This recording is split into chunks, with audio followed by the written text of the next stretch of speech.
Okay, basahin natin guys itong statement ng attorney ni Pastor Apolio Quiboloy na si Attorney Ferdinand Topacio.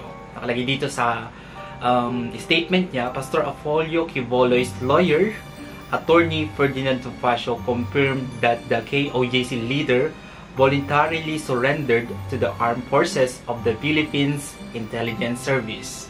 Topacio denied earlier claims that Quiboloy had been arrested. He was not arrested, especially not by the Philippine National Police under the DILG, Topacio said in a statement. He also criticized Interior Secretary Ben-Hur Abalos for allegedly taking credit for Quiboloy's surrender, calling it equal to the highest level. Therefore, it is equal to the highest level for Secretary Abalos to be seemingly taking credit for the non-existent arrest. Quiboloy's legal team has vowed to uphold his right in accordance with the Constitution and the law. So ito guys yung statement ni Attorney Ferdinand Topacio regarding sa pagka voluntarily surrendered ni Pastor Apolio Quiboloy.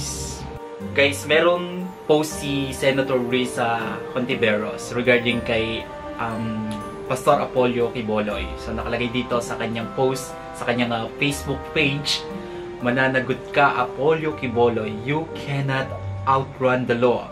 You will not further delay justice. Abot kamay na ng mga victim survivors ang hustisya.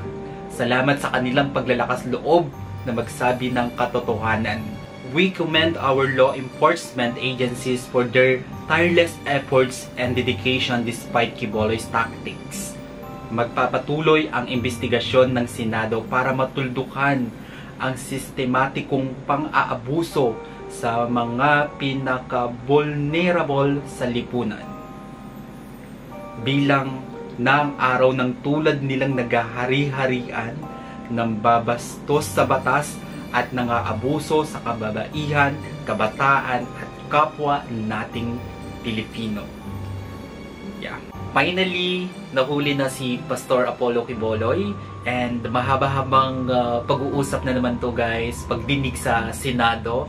Itong mapapanood natin ang teleserye ng totoong buhay at sana lahat ng nabiktima ay mabigyan talaga ng hustisya. And yeah, abangan natin guys yung mga susunod na kabanata kung ano yung mangyayari sa pagdinig ng kaso ni Apolio Quiboloy. Alright? Kung nagustuhan nyo ito guys, bigyan nyo ito malaking likes. Mag-comment kayo kung meron kayong mga request na bigyan na pwede kong gawin dito sa akin dyan. You know? Bye!